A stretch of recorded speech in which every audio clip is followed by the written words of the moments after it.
right, let's get this thing. Hold on. Yo, what's up, y'all? What's going on? Hump Day Wednesday, all up in your area. It's the Daily Go Getism Show. You know how we do every day around this time. Tonight on the Daily Go Getism Show, we are talking about the struggle to leave home at home and leave work at work. To leave home at home and leave work at work. Leave home and leave work at work. Leave home at home and leave work at work. Leave home at home and leave work at work. Leave home at home and leave work at work. Leave home at home and leave work at work. Leave home at home and leave work at work. Leave home at home and leave work at work. Leave home at home and leave work at work. Leave home at work. Leave home at work. Leave work at home. Leave work at work. Leave home at home and leave work at work. Leave home at home and leave work at work. I know that it sounds a little easier than it really is, but we gotta do this thing like this. Yo, the stress that you carry over, you giving it to people like you're drunk with a sober. Yeah. And it starts. So check it out. Urban Therapy with Sun 752, and this your daily. It's the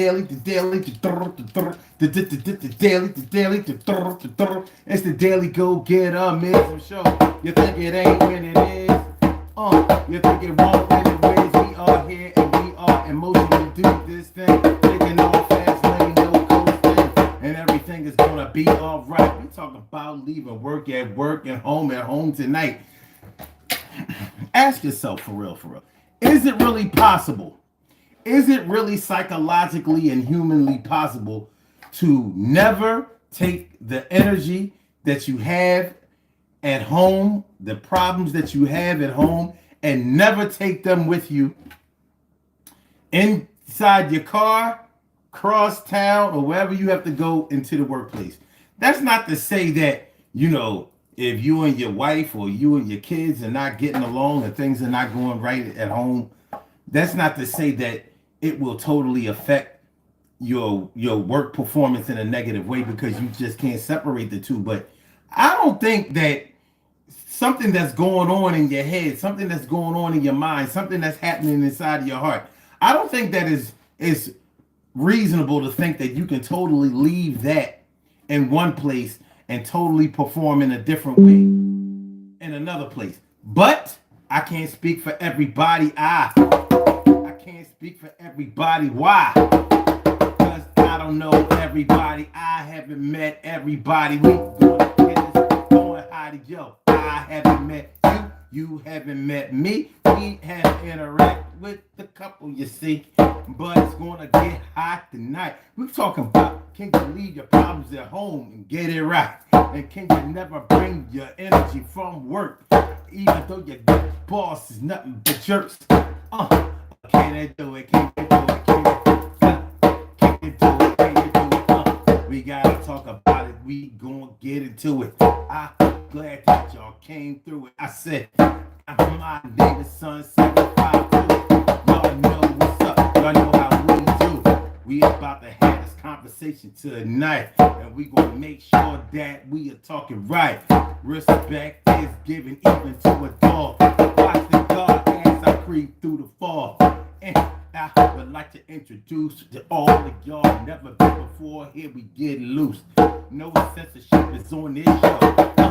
Yeah, you see that number right there? That's how it go. If you would like to call in and have your voice heard, you can do that. No teasing, no nerves. Yo, everybody gets a little say so. My name is Sun. You know how it go. My real name is Omar. Yo, it's going good so far. Yeah, and I'm here to say we gonna make sure we know how to play. Yeah, from me to you, you know what time it is. You know how we do. I'm gonna play a couple of beats for y'all, and we gonna talk to y'all for the minute. Oh, everybody, you're coming through. All the dudes and the hotties. But this is not a dating app. But if y'all want to get the what the heck? I know what it is, baby. We ain't making kids, baby. 54 years old, I've been on this earth. Learned a lot of shit that you can run is worth. Can I always apply my knowledge? 93, I graduated from college. Penn State University. And with my little Mary Lion say, I don't know where my life would be if my dad wasn't in my life. And I see what happens to the black man when it don't have dad.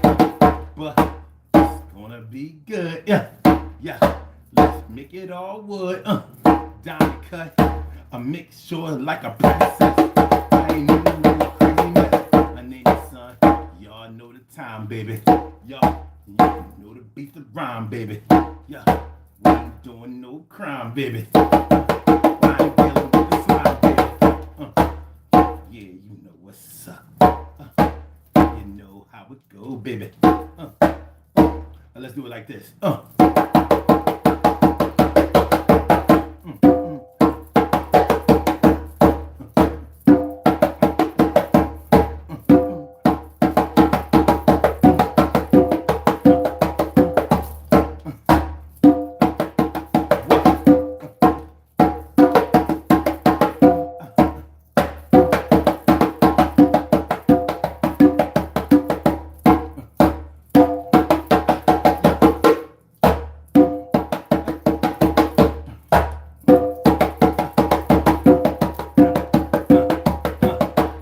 TK right, what's good, baby?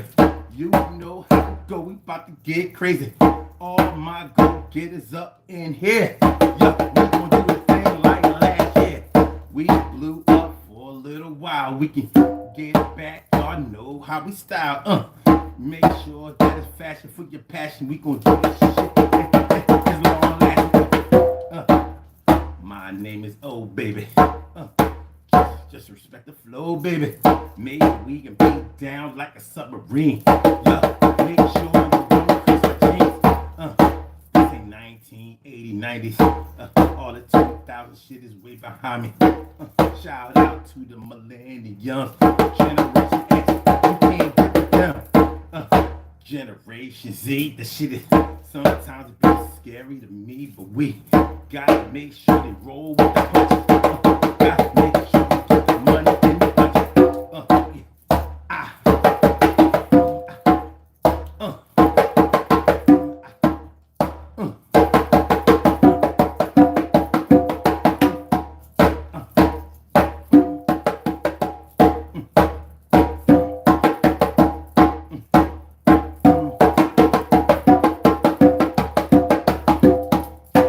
What up, y'all? All right, let's get it popping. All right, so we are talking about the struggle to leave home and leave work at work. Yeah, the struggle as the saga continues, the struggle to leave work at work and to leave home at home. How many of y'all believe that y'all can do it? How many of y'all know that y'all can do it? How many of y'all can prove right now, beyond a shadow of a doubt, that y'all do it? T carry right morning, noon, and night. It's always great to have my peoples going directly into your site. And Terry oh shit! My girl Terry Hawkins holding it down for the D. All day, every day, 365, 24 hours. 12 months a year, 52 weeks. What's going on, Miles? It's so good to see you. Haven't seen you in a good while. Always great to see you coming through. She one of the day ones, the originals. Dylan says, can you do a... I don't know what you're talking about. All right, and Jay-Z says, respect your show, bro. Man, I appreciate that. Let me... You show respect for me. Ring the alarm, another soul is dying. Oh, I said ring the alarm. You know that we're trying. Oh, hold on, y'all. Let me set my mic up. Let me set my mic up. Let me get this thing together. Hold on.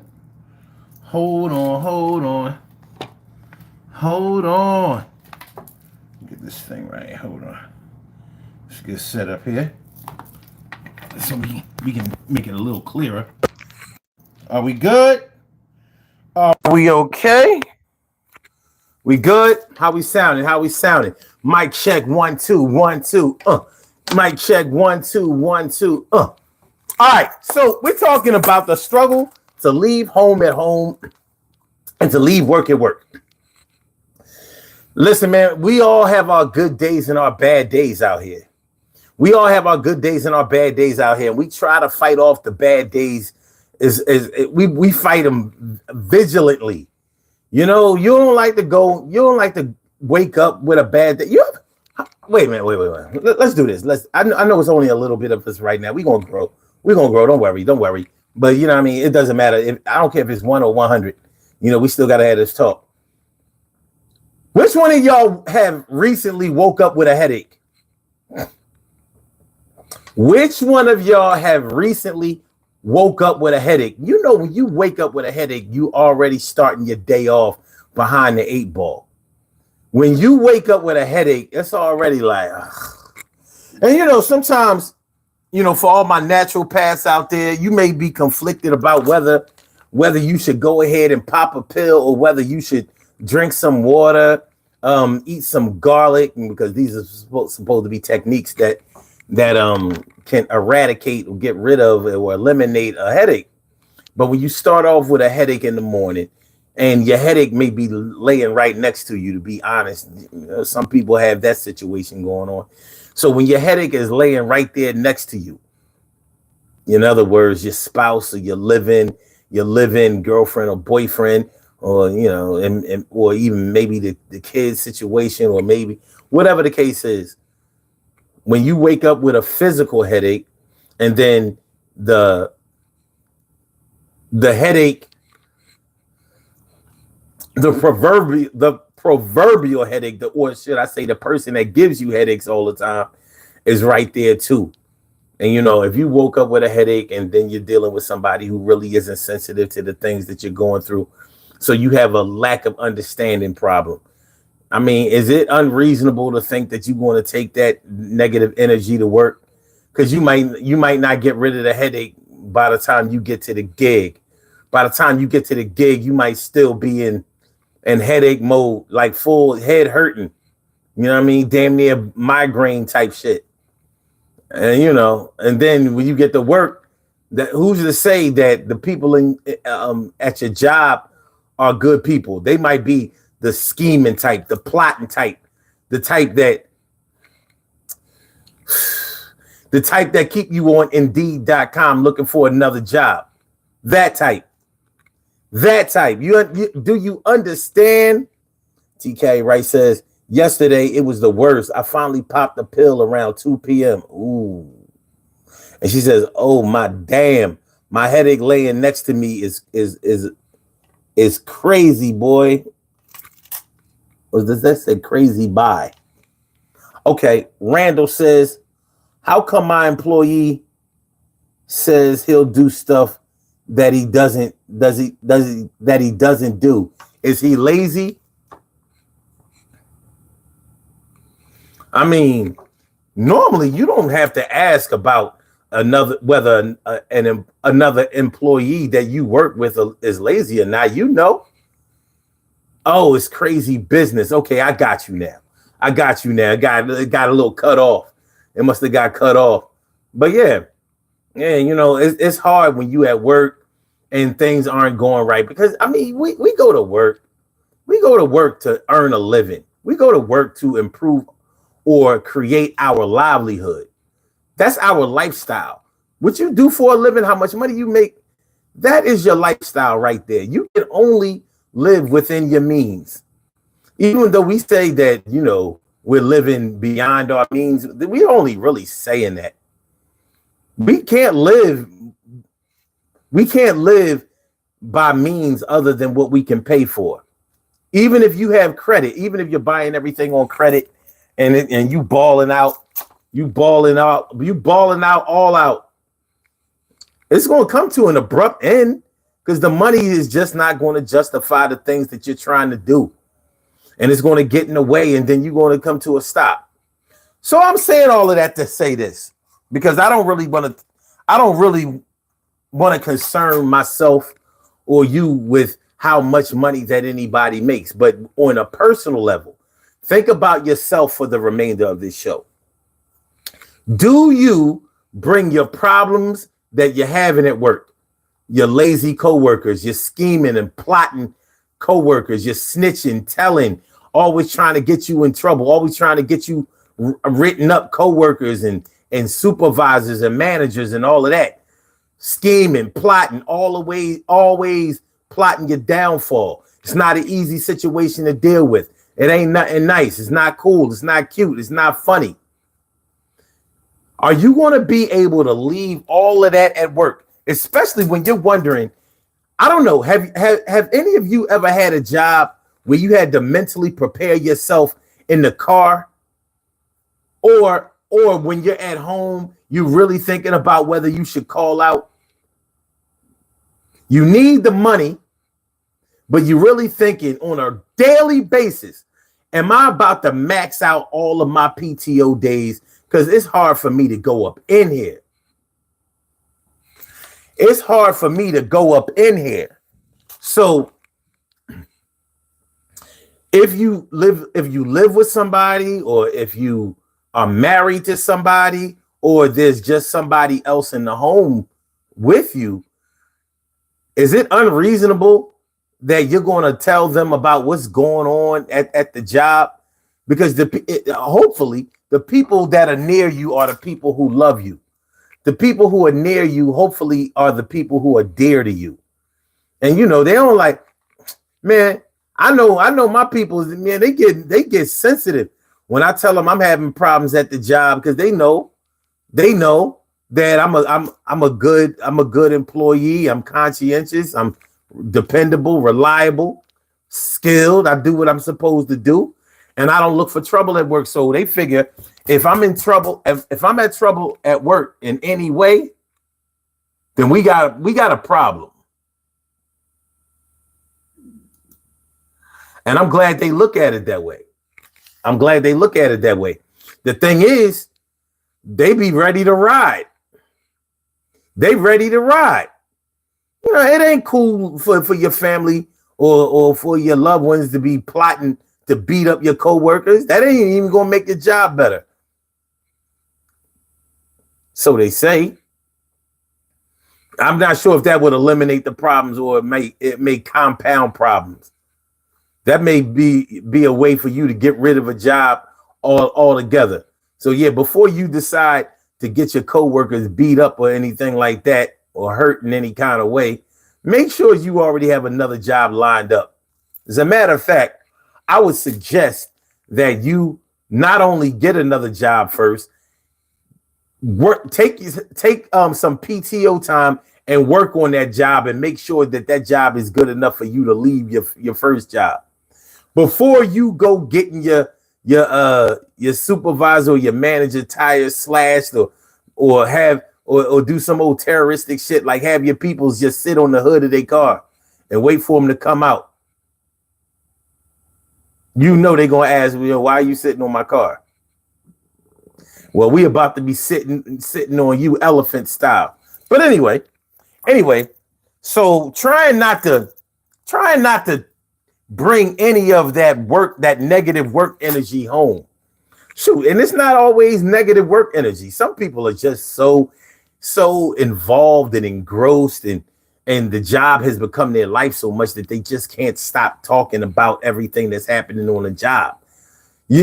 I'm sure we all know somebody like that.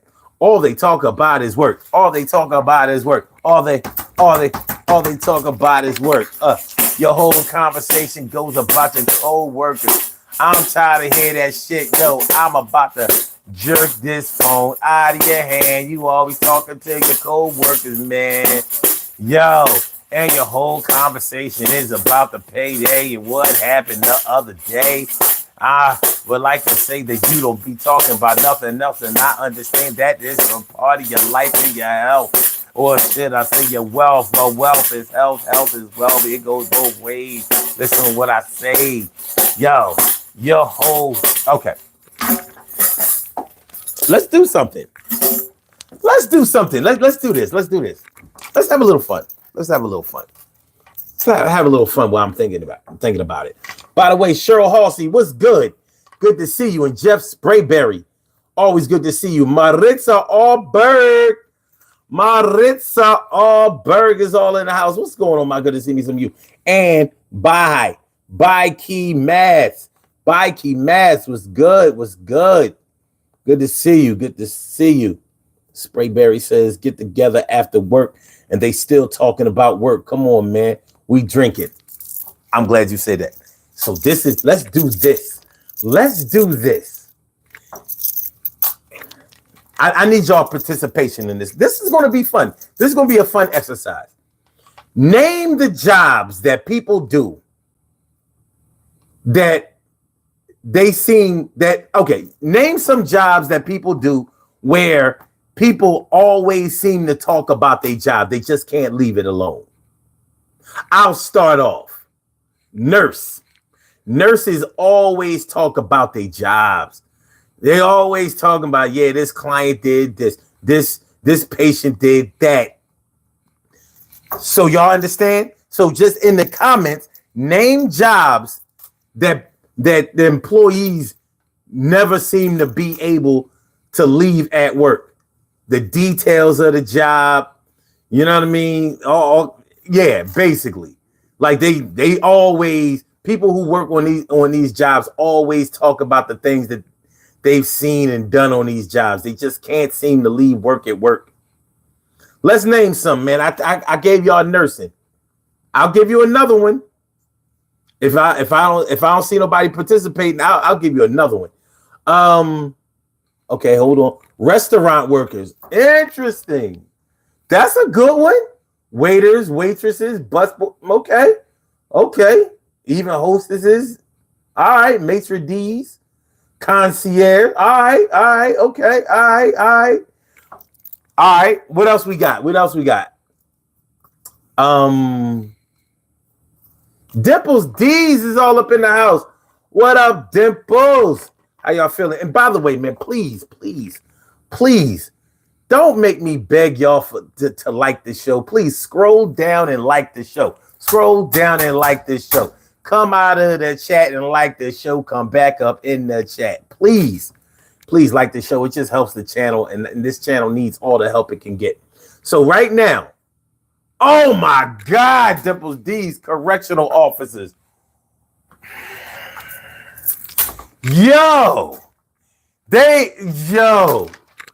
Expecting a correctional officer to leave their work at work, you can forget that shit. I knew exactly one CO that didn't like to talk about her job because she hated it.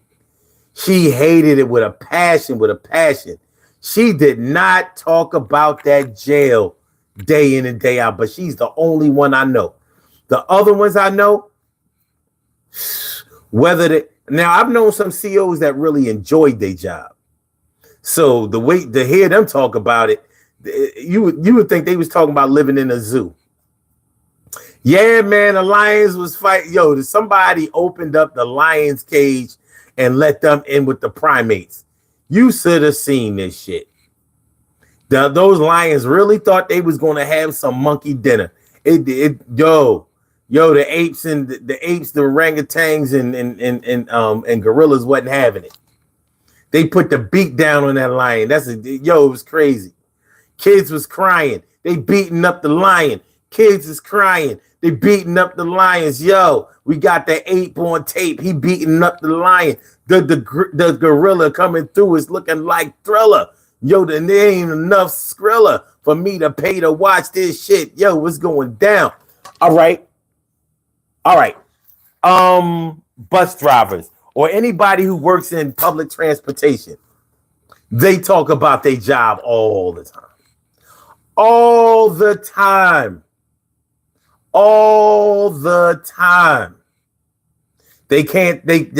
I mean, you have to think that they see a lot every day. They do. They see a lot every day, and from people holding up the bus to people being on the bus naked, people fighting. Wow. Maritza Alberg says engineer? Is that so? Maybe I've known some engineers. You making me think that maybe I don't know any, because I've never heard an engineer talk about their job. But okay, all right, you would know. You would know. Gianluigi says, "Attention, have you?" Oh God, here you go. Here you go. You're always coming through with the crazy stuff. It's all good. It's all good, my people. But yeah, what else y'all got? Jobs that employees just can't stop talking about. So I'm talking about the jobs that they can't leave at work. They always got to bring the job home. Always got to bring the job home. Always got to bring the job home. What else we got? Jeff Sprayberry said realtors. Really? Now that's interesting. Realtors. Now I've known a lot of realtors, and I haven't known them to talk about their job a lot. But hey, all right, cool. Let me see. I'm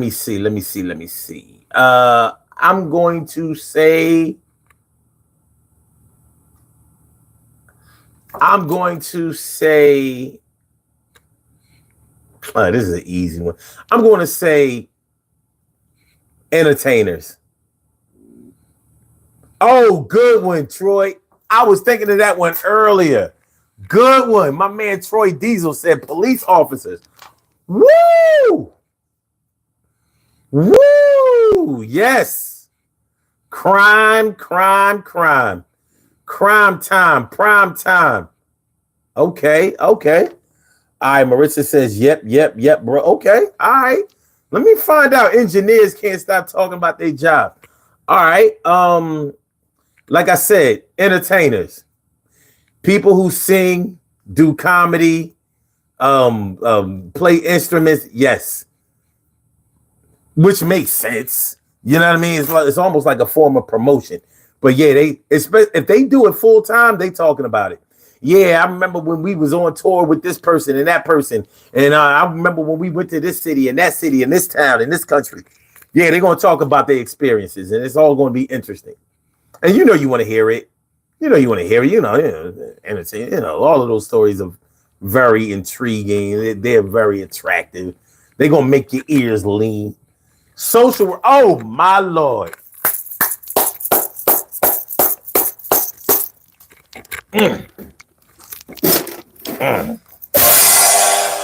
For social workers, oh my God, despair. I can't believe that the little girl had no hair. Parents out here ain't no goddamn good. Why is everybody trying to rob the system? Let's get it understood. I feel like it ain't no good in all of these homes. Can't believe that they wouldn't leave grandmama alone. SSISSD, oh, welfare. Oh my God. Yo, we got to do about something here. Yeah, baby. Very good. What else we got? Teachers. Oh, Lord, Terry Hawkins. Teachers. Oh, the good students, the bad students, the bad parents. The parents coming up there trying to talk shit to the teachers. Taking up for their badass kids. And they know their kids can't be taken up for. They ain't no good. Yeah. Teachers. Teachers is a good one. A very good one. That's a good one right there. All right. Y'all got any more? What y'all got? Dimples D says plumbers, teachers, and lawyers. Lawyers? I haven't known lawyers to talk a lot about. Okay. All right. I figure if y'all are saying it, then y'all know And good information there, Gian Luigi. Good information. All right. Just Ray Bear says little Johnny isn't being challenged enough with you as a mother. I bet he is.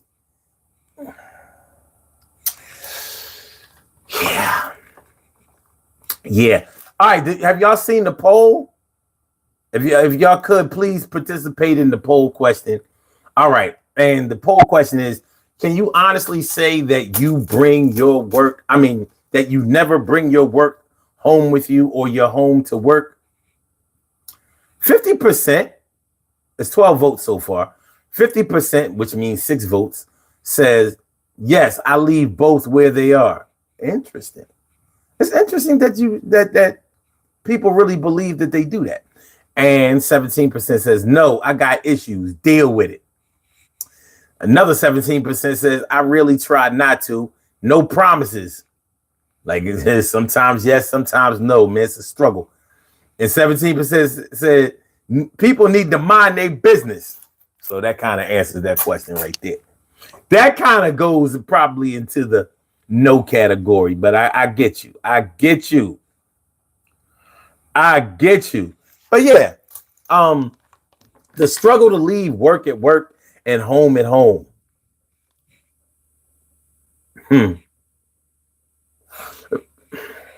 This may be easier to answer than, or easier to deal with than we might give it credit for, because we automatically gravitate towards the negative side of this concept. Like, you know, if you take your home to work, which means that if you arguing if you got problems with your spouse or your woman or your man, or, you know, or maybe you had a death in the family, or, you know, you're dealing with some kind of family issue or something else that's going on in the home.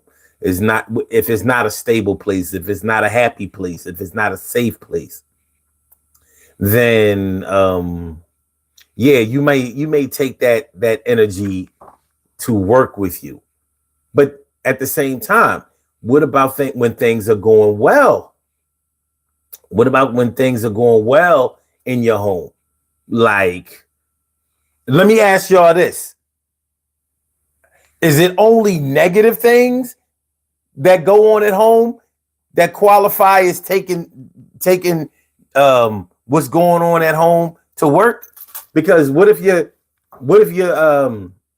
okay, all of my people who have Girl Scouts that's selling Girl Scout cookies, when you are asking people at work to buy those cookies or the candy or whatever, not necessarily the Girl Scouts when it comes to candy, but you know, those candy sales at work be going over pretty well. But isn't that like bringing your home to work with you? You're soliciting, you're selling. Or does that not count? Does it only count when we talking about negative things, when you're talking about bad energy, when you're talking about divorce proceedings, or you know, the kids ain't doing good in school, or you having problems with your baby mama, baby father, some type of relationships problems? Are they the only ones that count? Or can we sweeten the pot with some other stuff? James Flooring, what's good, man? I'm sorry, I pronounced your name wrong. I was going too fast. My bad. What up, James? Good to see you. And I saw Troy. I saw you said politicians. Absolutely. Okay. Maritza says, I bring my work home sometimes emotionally. And I think our feelings probably, or our thoughts about this whole topic probably gravitate right to that first. Like the emotions, like grandma sick. You know you in bad when you at work, or when you about to go to work, and you've already promised yourself that anybody who fuck with you today is getting knocked out. You're probably bringing your negative energy from home to work when you have decided that. When you go to work, all right, let me show y'all something. because I've literally done this. This is me going to work with my fist ball.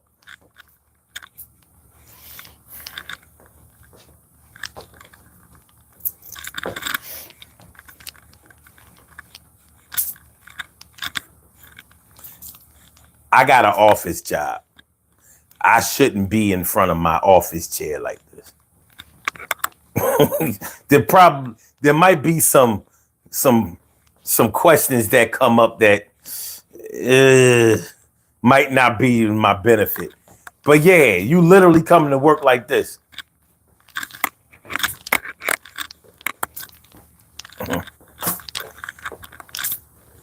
Yeah, well, I'm here, ready to do my 8. I'm ready to do my 8 and skate.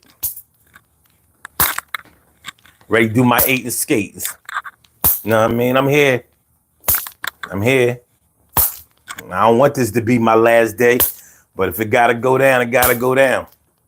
Luckily for me, every time I've ever gone to work with my fist ball, I think people knew it and they stood down. Now, it hasn't always been because of what was going on at home. I don't have a lot of problems at home. I wouldn't say that I don't have any, but I don't have a lot of problems at home that would impact my ability to do my job negatively. But I might have had some problems at work the day before that I brought home with me, and they were unresolved by the next day. So I'm going to work like,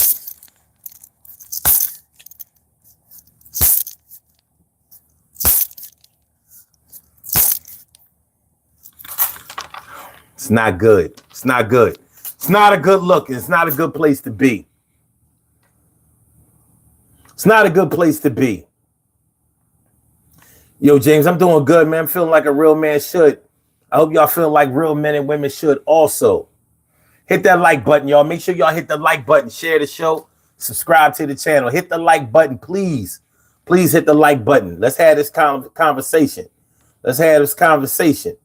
So I was asking y'all that because even if you're selling Girl Scout cookies, if you're selling candy, if you're soliciting anything from home at work, isn't that bringing home from work? I mean, isn't that bringing your home life to work? And if you have a job where you're not allowed to openly solicit to your employees, you know your management is going to come holler at you. I bet you I bet you they'll agree that you've been bringing your home life to work with you. Yeah, you selling them.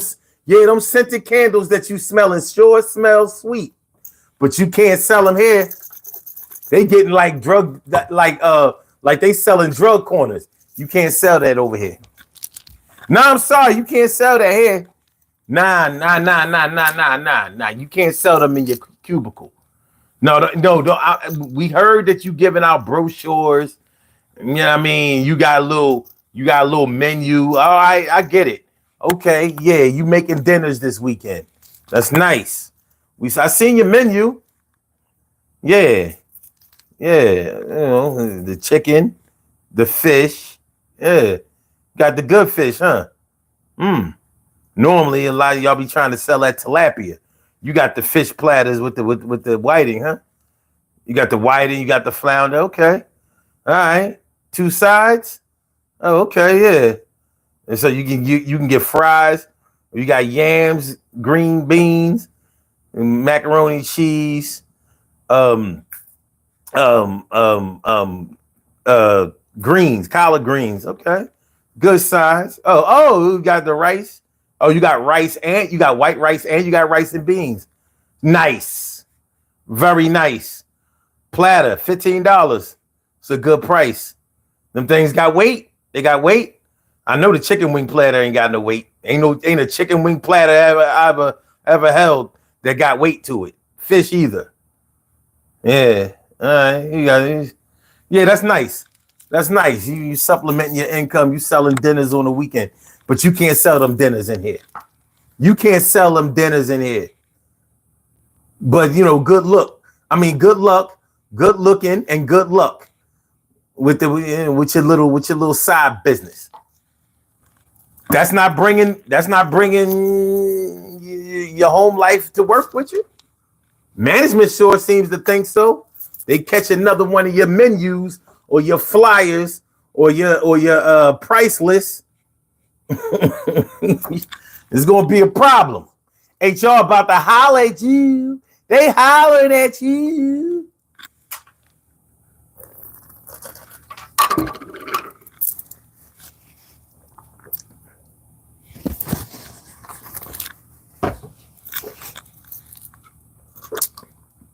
Scented candles, baby. Got the nice joints. Just in time for Christmas, huh? Let me smell them shits. Look, I'm gonna buy three of them off you, but then that's it. Yeah, your vending days are done. I got you though. I'm putting an order. I got you. I got you for 3. I got you for 3. But that's it. No more selling.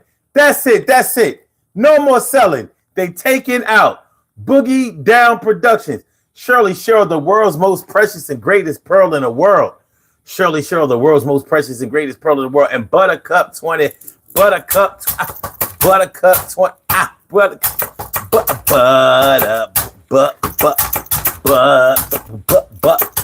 Thanks for coming through, y'all. Appreciate you. James Flores said asparagus. I ain't never seen a weekend menu or selling dinners. I ain't never saw a dinner platter with no asparagus on it. You getting fancy. You selling fancy dinners.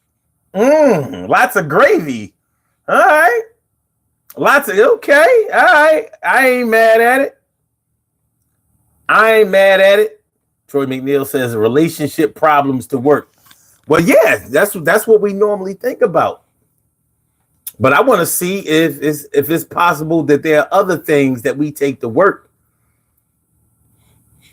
that may come from home and other things from work and other things from work that we may take to the crib. Ain't no way that if you feel like your job has been trying to fire you, there's no way you're not taking it home. And maybe I shouldn't say that because maybe I can't speak for everybody. I can't speak for the way that everybody handles their situation. But I will say that I think that would be a tough thing to do. So you got to keep all of your, when you think your job is on the line and when you think they trying to line you up to fire you, that's stressful as hell, man. That's stressful. Because it seems like they always want to fire somebody either on a Friday or a Monday. So you had a whole weekend to think about, like, all right, this week I'm gonna do some different shit. I'm gonna get my shit together. You come in on Monday, your badge ain't working. Your badge ain't working, or either that you thinking about what's going to happen when your badge don't work. Hey, yo, something my badge, yo, security, like, yo. Do not pass go. Do not collect $200. You collecting unemployment, baby. Unemployment, baby. Collecting unemployment, baby. Unemployment, baby. Marissa says, I will never get enough of this channel, bro. Yo, salute to you. I'll never get enough of you coming through. Never, ever, ever, ever, never, ever, ever, ever, never, never, never, never, ever, ever, never, ever, never, ever, ever, ever, never, ever, ever, ever. Appreciate me some you. Oh, Troy says financial problems to work. How about financial problems to home? How about that?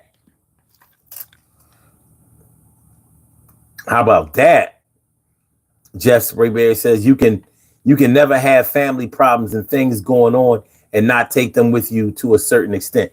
That's my belief. That's honestly my belief, Jeff. I'm like, that'd be like you're able to turn your thoughts off or leave them in a place. Leave your thoughts in a physical place when your thoughts are spiritual. How can you do it? How can you do it? James Florence says, just wanted to stop in and support the channel. I hit the thumbs up and take care of yourself. Talk to you soon. Gotta get some sleep, bro. Yo, salute to you. Salute to you, my brother. Appreciate you. Celebrate you. Celebrate you. If you just coming through to help out a little bit, man, you know what I mean? I cannot front on that. Appreciate you. Mucho. Get some rest. Get some rest. I know this 2 a.m., 3 a.m., 4 a.m. thing, this thing is tough. It gets tough. You know what I mean? I appreciate anybody who come through, hang in there for a few minutes. Come through, hang out for a few. Jeff says, these days you could get fired for doing your job because you end up costing too much.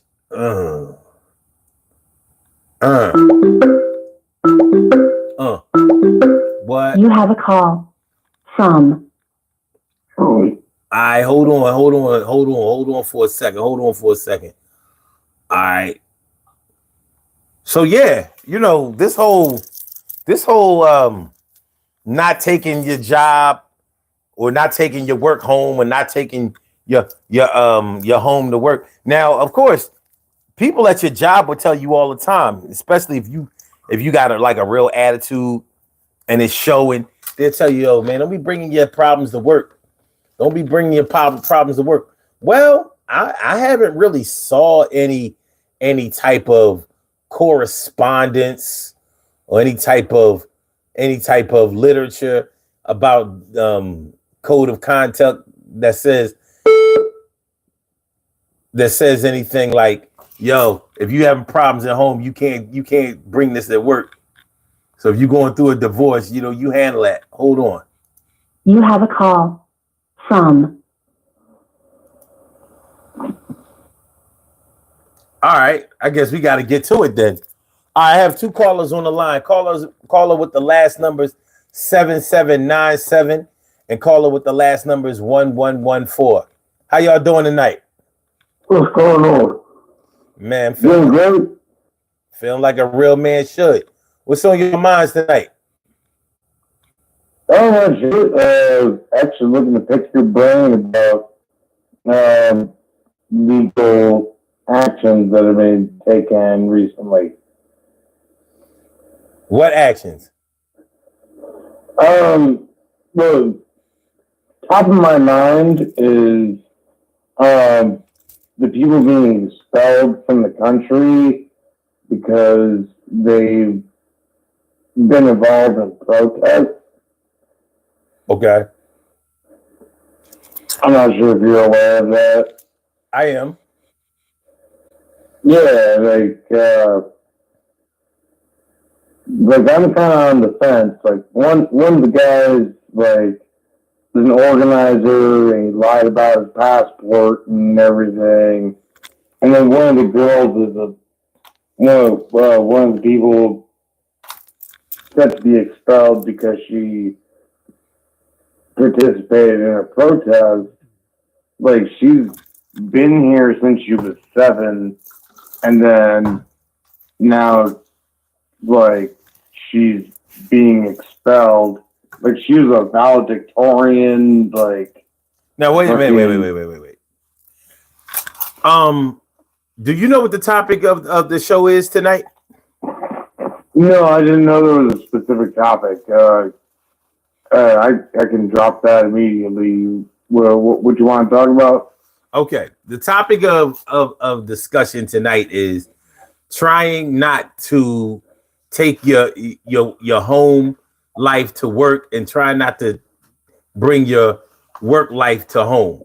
So do you think that it's possible for you to have problems going on or issues going on at work and not bring them home in any kind of way to your family, your friends, your loved ones, your social circle? Or do you think it's possible for you to have problems going on or issues going on at home and not take them to work at all? Do you think that that's possible? Oh, yeah. Taking work problems home is very easy to let go of. but when you have home problems and you're at work, like that shit will frustrate you. You can make you fuck up,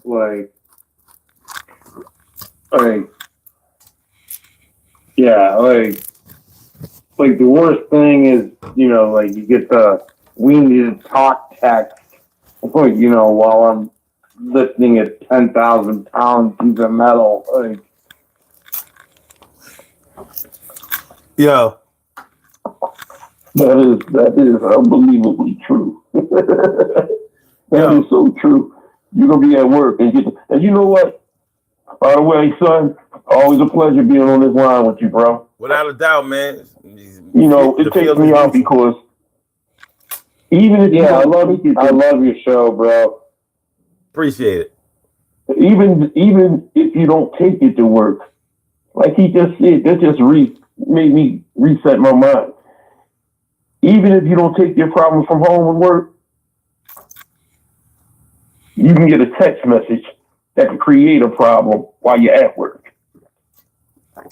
You know what I mean? That right there when you say that we need to talk. We need to talk while you at work. Uh-huh. Oh yeah, that. And people those and one thing about it, when you go through problems, my bad, I was gonna say hold on. Like the last girl I was with, she would text me shit or fucking problems. Like, honey, I am dealing with gigantic machinery. Like, I cannot be distracted. Please. Yo, let me ask you a question, dude. You been drinking tonight? Oh yeah. Okay, cool. Guys just had a sneaky suspicion that you might be a little saucy. This is what I'm going to need you to do. No, she's one of my best friends. Like, I was in her wedding. I'm not salty about her at all. But you know how women make a mountain out of a molehill. One thing I always say while I'm at work, when I come into work, I got an imaginary coat rack to put all them coats that I'm going through on that imaginary coat rack, like kids, wife, family, finances. All them coats go on that coat rack because I don't want to think about it while I'm at work.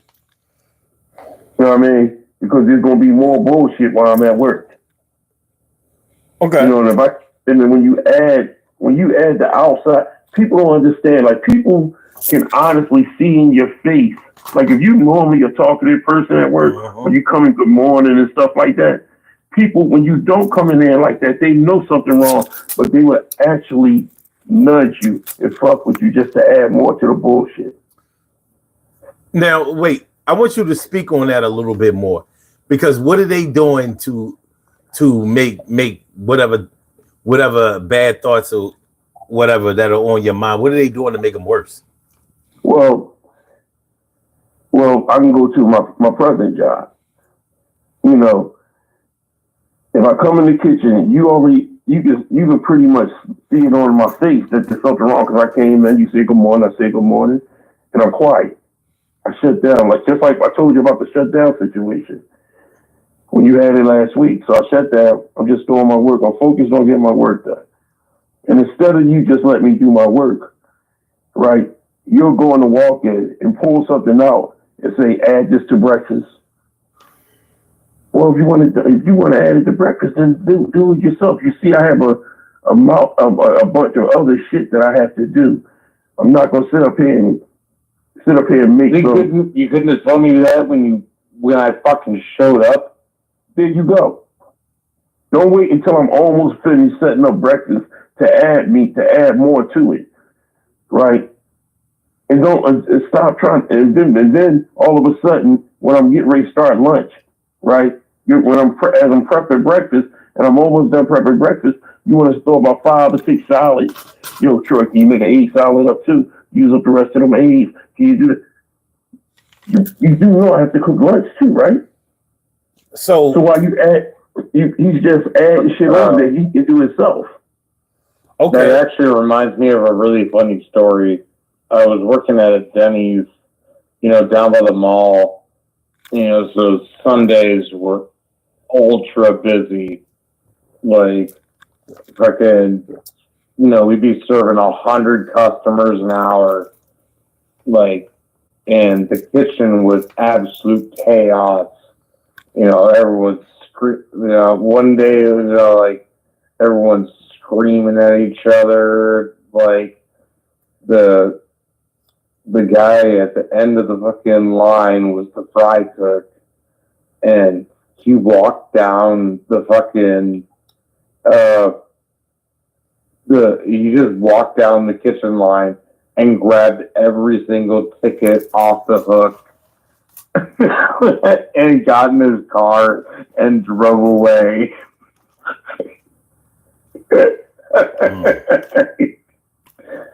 like it was a fucking shit show, but it was really fucking funny.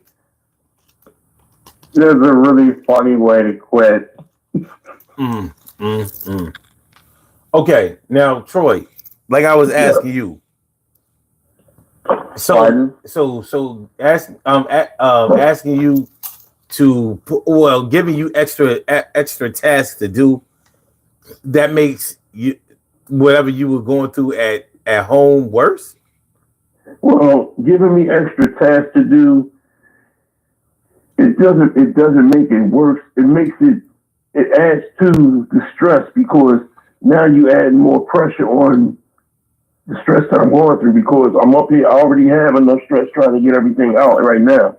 And if it's one time, yeah, but you continuously do the same thing. Man, say your prayers, man. God will find a way. You continuously do the same thing to not just me, but the other cooks. But you come to me because you're scared to go to the other cooks. So when you don't want to do nothing, you come to me. Or Troy, can you do this? Like one time I came out, we had so much bread left. I said, I'm gonna make some bread pudding. I made the bread pudding. I made the rosemary vanilla sauce to go with the bread pudding. And then all of a sudden, right, I turn back around. I used the bananas. I made a banana raisin bread pudding. Everything came out great. Now all of a sudden, you want me to do it all the time when you can do it. You're a chef. You can do it. You see, if I'm doing all this other stuff, don't try to push everything on me because you don't want to do the work. And then when I do it, you want to sit back and complain about certain things that I do because you can't do it. Especially, you don't want to hear that shit. You don't want to hear the negative pressure. You don't want negativity coming at you when you're already going through negativity. Okay. All right. Man, I absolutely agree. I don't know, it's just like it exists in every industry. Like someone that thinks that knows what they're talking about, can tell the people under them that they don't know what they're doing. And, I have to deal with it. I make gigantic machinery. And, I talk to the fucking engineers, you are fucking retards. And, they're all fucking retards. It doesn't make any sense.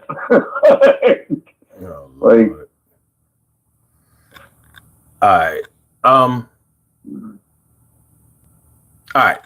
So I'm wondering, sorry for swearing on the show. No, that's okay.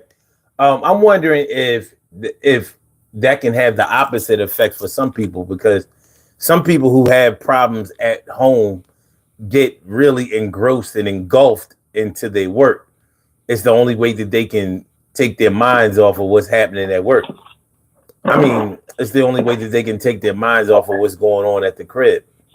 So for some people, the more work might be the better. You know, I mean, unfortunately, that is the case. Like, I know some guys that, you know, soak up super overtime, you know, for the sake of their family. And then I know other guys that soak up super overtime to keep from going avoid home. their family. Yeah. Yeah, they don't want to. They don't want to go home. Yeah, like for instance, what you just said. I could do that. It is a mechanism of over. If this was the type of person that doesn't do it on a regular, then that's different. But when you continuously pile on and pile on and pile on and pile on, not because you busy, you pile it on because you don't want to do it. Now it triggers that other emotion of, damn, why the fuck you doing all this? Absolutely. And then you turn back around, like, you know, like when it comes to dealing with the problems that you're going on the outside, right? A lot of, like, you know what happens when you get done work? Let's say you're taking your work home, right? When you get done work and you take your work home, sometimes people at the house, your girl, your wife, don't want to hear what you're going through at work. They want to just talk about what's going through your day. Now realize she didn't text you and you didn't talk to her all day. Mm. So you don't have shit to talk. Like, I remember looking at a Chris Rock comedy special, and he said back in the day when his father worked, his mom was home, she didn't see him all day. That's what made the relationship last so long, because she didn't see him all day. So when he came home after working 2 jobs, they had so much to talk about. These days, you at work with a cell phone. If you don't talk to them, you see what they talking about on Facebook. If you don't talk to them, you see what they talking about on Instagram. When you then they'll text you and you text them back. And then if you don't text them back, they'll call you and then you talk to them. Well, I mean, so you're never apart from each other. Well, but that's something that you can control. You know what I mean? Like if you and your woman don't have the same job, then y'all shouldn't be at work with each other. I mean, real shit. You know what I'm saying? Because like, all right, one thing my late great stepdad used to always say. He used to always say, a scared man can't gamble, and a jealous man can't work. And this was before the days of cell phones. So what he meant was, like, if a man is at work and he's jealous, he gonna be looking for phone booths or whatever, pay phones or whatever, trying to see what his woman is doing, and he's not gonna be able to do any work because he's too busy wondering if it's another man in his bed or something like that. So you kind of have to get your shit together. One thing that has to be understood is that just because you have a cell phone and people have access to you doesn't mean that they should access you all day. It doesn't mean that. Honestly, if I had a situation where I felt I was being obligated to talk all day on the phone, I would tell my spouse or my girl that I'm not allowed to be on the phone all day. No more. You know what I mean? My boss. Yeah, my boss feels some kind of way about it, and he says that I can't be on the phone like that, and they watching me. Now, if your woman or your spouse don't want to understand that, so you do understand that I won't have no job, right? Because just understand that, you're being really unreasonable. But like I said, if y'all don't work at the same job, y'all shouldn't be working together. If y'all not employed at the same place. Well, my situation is kind of different. Like the place that I work at is gigantic. It's 2 million square foot. Like it's totally plausible to date a coworker, but I don't think that's a good idea at all. Like, I had something else to say, but I lost my train of thought. It's all right. Listen, man, I'm gonna have to let you go. All right. All right. Good talk. Yo. Love you, dude. Yo, man, love you I'm here, too. bro. Thanks for calling in. Have a good one. You as well. All right. Like, Hello. Yeah. Yeah. All right. So, like I was saying, you know, in these days of cell phones and all of that, yeah, it is a lot easier to take your home to work with you or whatever. You know, I'd be seeing people FaceTiming and all of that kind of crazy stuff at work, and they feel like they have the right to do it. And I'm like, you know, like you have too much going on at home in order to work. Ain't no jobs paying you to be on the phone. Yeah, I do understand that that's your personal phone, but this is also my personal business.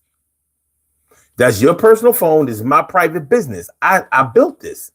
I pay everybody that's here, and I don't pay them to talk to their family or take care of their family on my dime. Now, if you want to clock out and talk all you want, go ahead.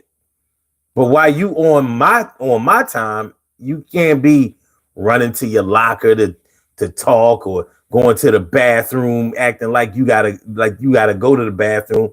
You know what I mean? And you really just, you know, talking to your people's like, nah, man, that ain't going to work. And then people get mad when they get fired or when they get written up and all that kind of stuff. But like I was saying, these are things that you can control. But yeah, you know what? I wasn't even thinking about it in terms like that, about how you bring your home life to work with you like that, because you do. You do. So yeah, that's an interesting phenomenon. It's funny, man, because my dad used to always tell me, not my stepdad, my real dad, he used to always tell me, he used to tell me, Omar, look, if you got a woman that won't let you work or that don't want you to go to work, you get rid of her ass. He said, listen, you can fuck all you want when you get home. But if you staying home to fuck instead of going to go make your money, trust me, that's going to come to bite you in your ass. And she's going to be calling you a lazy dummy somewhere along the line.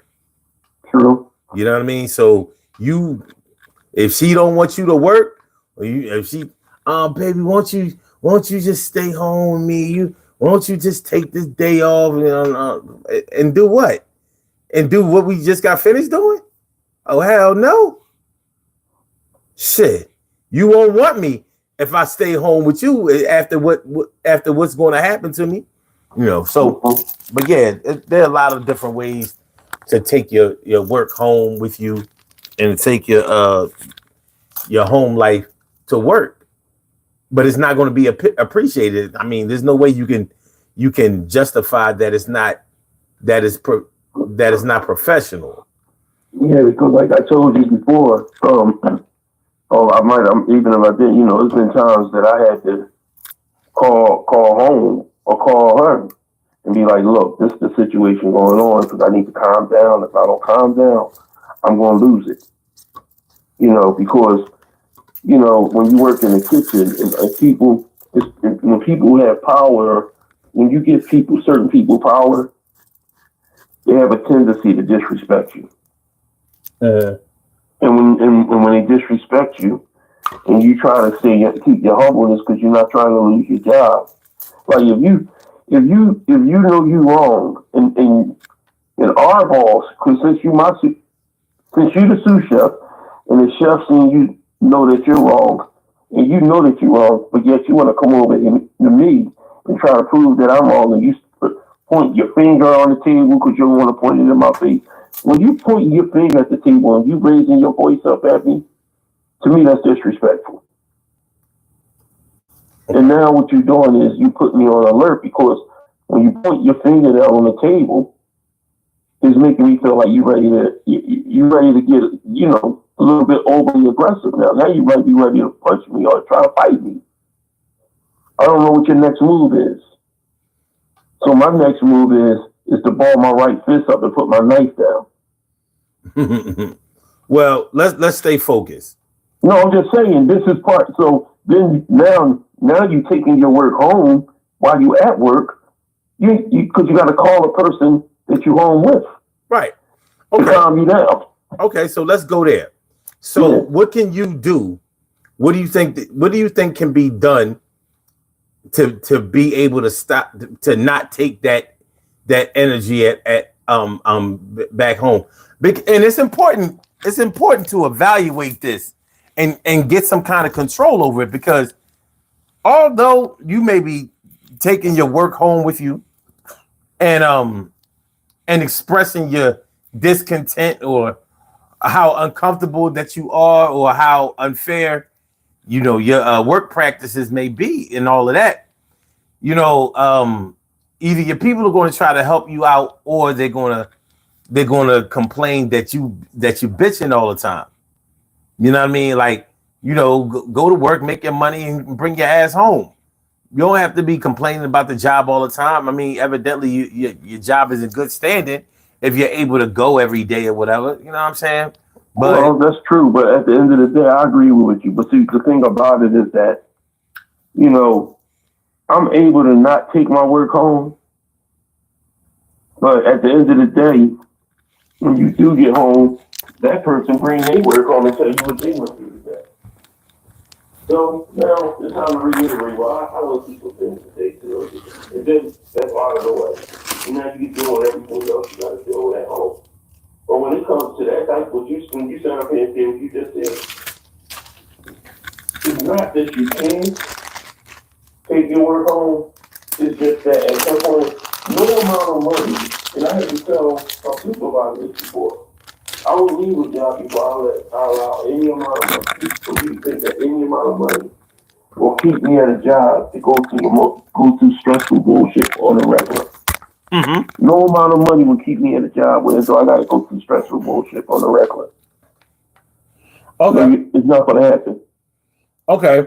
But in terms of being able to get control of a situation, to whereas you're not cross-referencing negativity, how can, because whether you have a job or whether you are in search of a job, that's still the same energy that you're either going to take with you in a positive way or a negative way. So how can we, what are your ideas about how you can find a way to funnel your negative experiences to where into a positive exchange at home? Because when you take your problems home, it affects not only your spouse, not only your whoever you live with, but the kids and all of that, because they get that energy. You may not even recognize it, but you might be short with them. You may be a little impatient with them. You know what I mean? Especially if you have small children that are just learning and they making mistakes, and they may be a little wild and rambunctious and lots of energy and all of that. And you might be tired. You might be tired from working and frustrated from working. You really just want to lay down, and you got small kids that have to be tended to, and you're not trying to be yelling at them or even putting hands on them or nothing like that, because that ain't right, and you might be conscious of that. But at the same time, the pressure is really building up on you. So how can you find a way to filter it? Like, you may not be able to totally not take any of your negative work and energy to home, but you may be able to filter it to whereas you can get the best out of it instead of the worst at the house. So what do you think can be done? Well, you just don't sometimes you gotta humble yourself and hold it in and keep it within yourself and try to deal with it on your own. Everything is not an everyday occurrence. It's more of every like if something happened on Monday, something might happen on Thursday. You know, so it wouldn't be something like an everyday occurrence. But the thing about it is that you can stay humble and sit back and just focus on your job.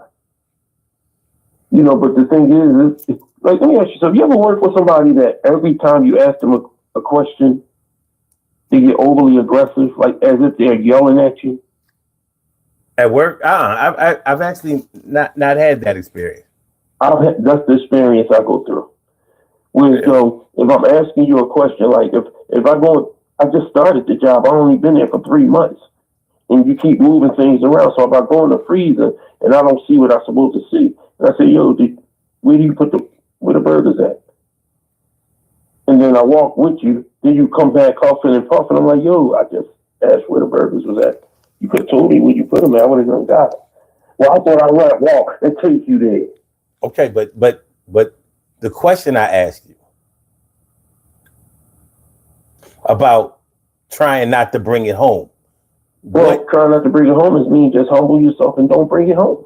No, that's easy. That's easy to do. It's easy to do not to bring it home. It's not that easy. It's not. No. I'm saying it. If it's not major, you don't bring it home. Not necessarily, because if something is bothering you, you're going to carry it because you may be. I'm trying to figure out how to keep it from bothering you, so that means you're still carrying it. So let me give you some ideas along the lines of what I'm thinking. Meditation might be something that you might try. You know what I mean? Counting to 10, counting to 20, counting to 100. You might want to do that before you get home. You know, because just trying to put it out of your mind or looking at it like, all right, I'm finally off work, I escaped and all of that. That's not really going to work because, you know what I mean? You may really feel some kind of way about what happened or about the way, you know, you were treated. So you might have to do something for yourself that will work for the benefit of your people at home. That's why this show is called The Struggle to keep work at home because it's a struggle, and and anything that's a struggle for you, you're going to have to learn more about it so you can develop techniques. So maybe counting to whatever number. See, the power of counting is that it makes you concentrate on actually counting. You know what I'm saying? So whereas if you didn't count, you would be firmly fixed on whatever happened and what you think you should do about it or whatever your reaction to it is. But when you count, especially if you couple counting with breathing techniques where you have to concentrate on the number and the breathing, it helps to relieve stress because it gives you something to do for even though it's not a long time, it might only be for a few minutes, but it allows that few minutes to be the medicine. And that might benefit your family a lot more. And you can do it in reverse. Maybe if there's so much chaos and crazy shit going on at the crib, maybe you could count and concentrate on your breathing when you go to work, so you don't. Well, when I'm my fault. This is one thing I do. When I'm at work, when I'm on my way into work, and if I am going through some problems while I'm on my way into work, when I get to work, we're allowed to listen to music, especially on our earbud. So I'll put some gospel music on. I like that. That's a good idea. I will put some gospel music on. That's a good idea. If I'm on my way home, I will put an earbud in and I'll listen to some gospel music. Loud. Any type of music that can take my mind away from what I just went through. Headphones and car stereo is very good for me. Very, very good for me. You know what I mean? So that might help. That might really help. Them the two things, you know, that take a lot of you know, music always sounds the savage beast, like they say. So yeah, that's one of the major things that I do. That between that, or I will walk off go pray, and then come back and do what I got to do. Okay. Praying so might be another thing. Praying might be another thing. One other thing that people can do in order to keep from bringing the negative energy from work to home or the negative energy from home to work is journaling. And it don't have to be no long journal. You just write the, when you're in crisis mode and you write down exactly how you feeling in crisis mode, when you're no longer in crisis mode, when you go back and look at this shit you wrote, you'll see your insanity and your irrational behavior. And you realize, like, even if only thing you were writing about was the way that you think things are or the direction that you think that things are going into, you might write that stuff, and then later on, when you get your head straight, later on when you're able to figure things out in a better way, you'll start to see, like, yeah, I was tripping. It wasn't really like that. Because if it was like that, then it would be like that right now. So once you start to understand how your mind and body reacts when you're in crisis mode, it can help you to relieve yourself of crisis mode more and more. But one thing about journaling is that it makes you concentrate on what you're writing about. And that helps to relieve stress. So instead of focusing so much on what's stressing you out or what's scaring you or what's angering you, you're actually writing it down, to whereas you having to concentrate on the things that you're writing will actually help you to calm down more. It'll help you to relax, and it'll help you to figure out things better. So this is what I'm talking about when I say the struggle. Yeah, the actual things that happen to work are what they are. But the way that we react to them, the way that we try to find resolutions, that's personal. That's personal. And we do have control over that. But we have to learn how to exercise it. Sometimes some of us have the tendency to dive deeper and deeper into the muck and the mire and the thing that was hurting us or failing to help us. But we haven't been taught. We haven't been coached. We haven't been mentored. We haven't been tutored on how to deal and learning how to deal with things, learning how to cope with stress and worry and depression and anxiety. Learning how to deal with those things will help you so much in the long run. So if we never get shown these things, we may have to figure them out as we go along. Or if we've been conditioned to not seek out professional help or to listen to anybody that tries to get cerebral with us, we might, it might be a lot. The road ahead for us for recovery might be a long, much longer road, especially a much longer road than it has to be. Mm-hmm. We can do better, but we have to learn better first. So bringing your home life to the job. I don't know if you've ever seen anybody cry at work. Yeah. Mm-hmm. And, and I swear to God, man, I don't want to seem all hyper masculine and all of that, but I promised myself that no matter what, I would never shed a tear at any job that I worked in. But I meant that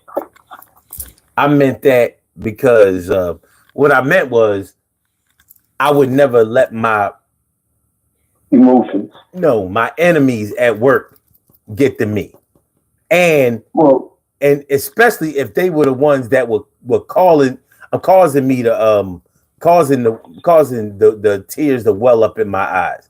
Like, y'all didn't pay for that. Y'all don't pay for that level of emotions. So I don't care if y'all fire me. I don't care if y'all demote me. I don't care if y'all y'all discipline me or whatever, you will not get tears from me. Not you. Now, if my baby is sick, if my wife had a miscarriage, if my grandmother just passed or something like that, yeah, I might bring those emotions from home to the job. So if I'm crying, it ain't because of nothing y'all ain't got nothing to do with this shit. You know what I mean?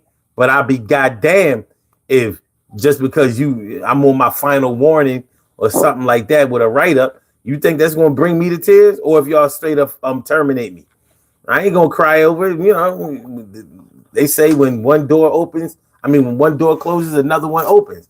Now I gotta go, start beating the pavement and grinding to make sure that another door opens for me. But y'all not gonna get it. Y'all not getting that energy from me. Buttercup 25 in the chat says journal writing is such a good idea for those who enjoy writing, even for those who don't enjoy writing, because you learn so much about yourself when you write, even if you're not good at it.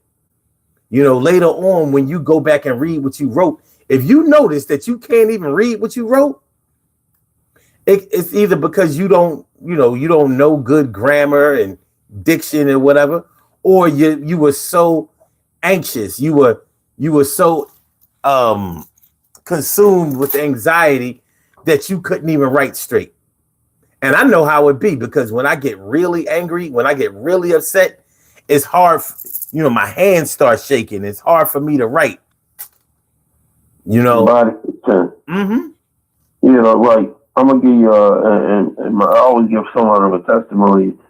I told you I gotta get surgery on my knee because I heard it at work. I tore my meniscus. Mm-hmm. So the situation, the day before that, when I came into work, I was in so much pain. I had went to my supervisor and I was telling him what's going on, and he coming at me with other things other than what I'm telling him. Look, this is what's going on. My knee is, I can't put no weight on my knee. My knee is fucking killing me, man. Well, look, well, you didn't fill out this paper last night. Did you just hear what the hell I just said? Well, are you working today? Fuck no, I ain't working today. And I don't cry. I get this angry tear. And when that's coming down my face, I got to get away from you. That mad tear will come down my face. That's called rage. Yes, I need to get away from you. And if I don't get away from you, I'm gonna be at the alphabet places, bro. And we know what the alphabet places is. I do. And that's when I'm gonna be at the alphabet places, on the alphabet places, and you're gonna be listening to me on the number places. but here's the thing. Yeah, when you go to the alphabet places, your family is going to have to come to the alphabet places too. And that's exactly why I walk away. Let me leave it alone. You got it. You know what I'm saying? So that's the time when I know I need to calm down. Mm-hmm. It's not that if I'm at work, it's not every day, but sometimes people can be insensitive. You know what I'm saying? Mm-hmm. People can be insensitive, and it's just because we men don't mean that we don't have emotions. It doesn't make you a bitch because you have an emotion. And one thing I say is that a man that can't cry is not a man. Because if you bottled up all that emotion that you got in, it's going to come out somehow in some way. Whether it's going to come out verbal abusing towards your children, physical abusing your wife and your children. And when that one person come at you, who knows? You might have your gun on you that time. You might shoot and kill somebody.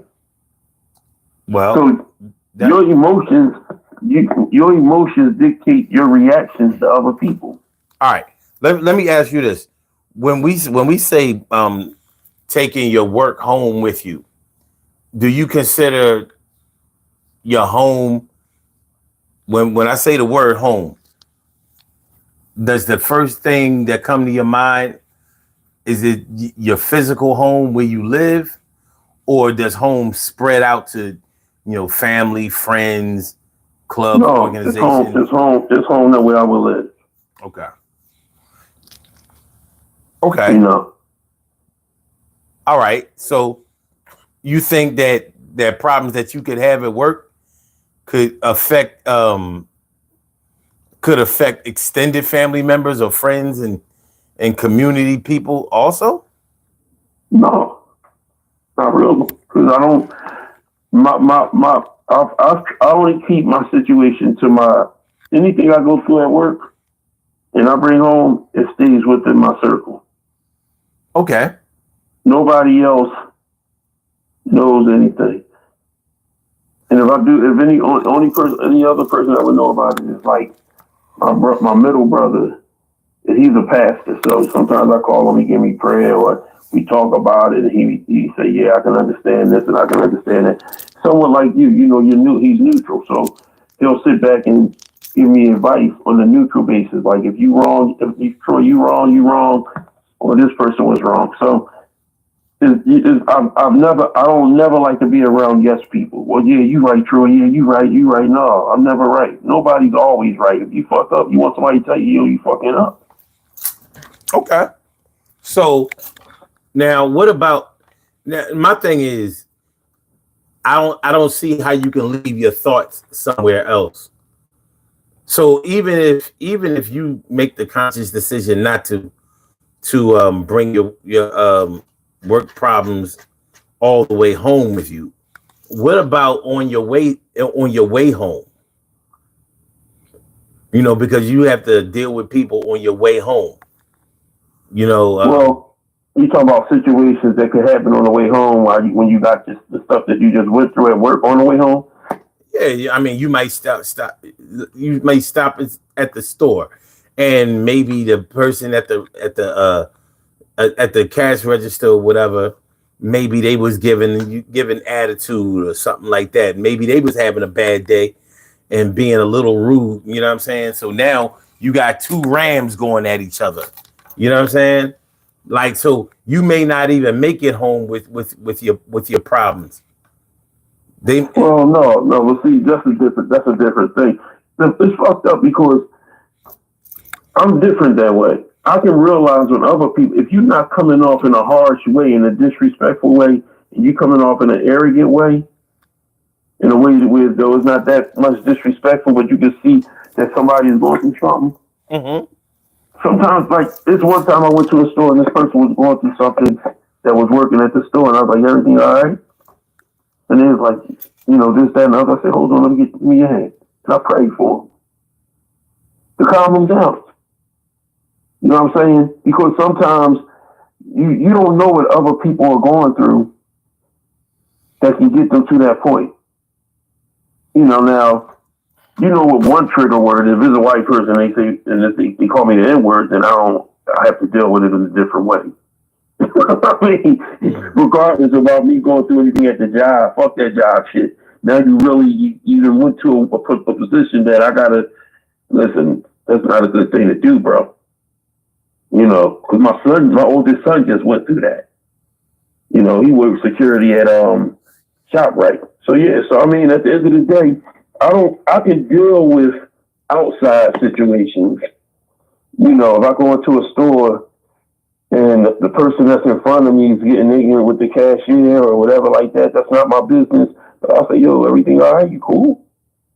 Oh, you need $2 here? I got it. Here, take the $2. That way you can leave that alone, man." But but I can handle the outside, differently, because if I'm going through stress from work and from home, when I go into a store, I'm not going to be in that store for 8 hours. I'm only going to be in that store for 5 minutes, roughly 5 minutes, depending on if I'm going food shopping. But if I'm going to a regular store, it's 5 minutes. Mm-hmm. It's that. So I can deal with it. I can just walk right there and never come back. Okay. But whereas though, if at work, I can't just walk out and never come back. I got to come to work the next day, or the next day I'm scheduled. Right.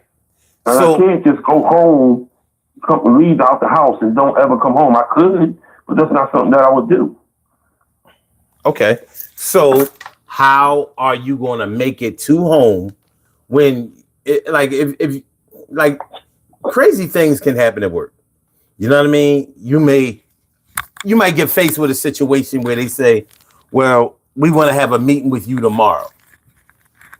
Now, normally when somebody at your job tells you that it's going to be a meeting between you and another person or two people, when they say it's going to be a meeting, that's normally not a meeting to make sure that you get a raise and a promotion. It normally means that you either going to get terminated, and more than likely not right then and there, because normally when you get fired, they don't give you no warning about no meeting. But you may not know that at the time. You know what I mean? You may be feeling some kind of way about everything that's being said and done at the time, and it can have an effect on how you think about things or what your expectations of outcomes are going to be. But when you take into consideration when things happen to you at work, something could have happened at work. Just like I said, they could have told you that you're having a meeting tomorrow, and now you're anxious about all of that. So it might be hard for you to concentrate. It might be hard for you to drive. It might be hard for you to sit still in your seat. It may be hard for you to focus on other things that bring you enjoyment. Shoot, you could stop by the market on your way home after all of this old crazy shit that happened, and have your shopping list on you and totally forget to look at it. So you freestyle buying all of this shit. You go home and you realize that you double bought things that you already had, things like that. So that's a form of bringing your work home with you like that. So I'm looking for ways that we can avoid doing that, because even though we may not get violent with anybody, it doesn't necessarily mean that they don't feel hit. The way I feel about it is that you have to put compartments in your life. Whatever you go through at work, you go through at work. Whatever you go through at home, you go through at home. And them two intertwine with each other, because you go from work to home and from home to work. So them two always intertwine with each other. The miscellaneous things is going to the barbershop, going to the hair store for women, going to the market. Them the miscellaneous middle things that you can control, because if you go to the market and you don't get the right service or you don't get the respect that you're supposed to get, you don't have to go to that market no more. Mm-hmm. Or if you go to the barbershop and they fuck your hair up, you don't have to go to that barbershop no more. So how you deal with it, if you take the pressures of home, work, and 9 times out of 10 you go through shit at home. When you go to the barbershop, that's that solitude you got, where you can see if you at your barber and you've been in the barber long enough that your barber is cool with you. It's like, yo, you ever been through this shit? And then he's giving you advice just like you. So he's guiding you. He's like, yeah, I've been through it. This is how I dealt with it. And you're like, Same thing I get on the phone. You say, well, Troy, this is this. Okay, let me try that. Okay. So you're saying that maybe a good way to keep from bringing your work problems home is to talk to somebody. Talk to like my. Okay, all right. I don't have no problem with that. I'm trying to stay focused on what we can do. Yeah, well, okay, I got you. So, like I said, you have to have a person that you can talk your problems. But like I always said, it has to be a neutral person, not the person that can tell you if you're wrong or if you're right. Because you don't want that person to sit back and say that you're right, and in the back of your mind, you start questioning if you're right or wrong. Still, if you try to keep questioning if you're wrong or right, then you're wrong. But if you 10 toes down on what just happened, then I'm like, then you can't do nothing about it. You can't do shit about it. And I've been through that. What you just said up here saying about being told to come in for a meeting. Mm-hmm. And when I was in the meeting, it wasn't a race thing. It was more of a shock, but I don't understand why. Because at the end of the day, if I go to the hospital and the doctor tells me I'm putting you on Flexerol and you can't go to work the next day. I mean, with the doctor's note, you tell me we gotta have a meeting with HR, and I come in and you say, well, we're gonna have to terminate your position. Then when I file for unemployment and you try to fight my unemployment, and we go to the appeal and I go to appeal for it, the first thing they're gonna say, did you have a doctor's note? Yes, I did. And you need to tell me and that's what happened. I was able to collect my unemployment. Because as long as that doctor note verified that I was supposed to, couldn't work with that medicine in me, they had no right to terminate me. So I deal with things on a professional basis. It's just the ones that's over aggressive that comes at me and doesn't know how to talk to me that gets me to the point where I have to calm myself down. And it's always the ones that don't know how to do their job, that don't know how to cook, or know how to produce, or don't know how to show and prove in the kitchen, that comes at me that way. So what I need to do now is I need to redirect myself, listen to gospel music, pray, talk to other people. All right, check this out.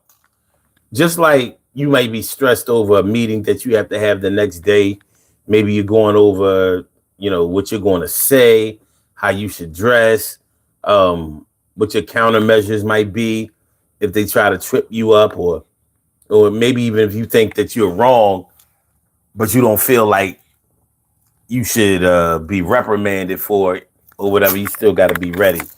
But what about, let's take a situation where you were concerned about your health.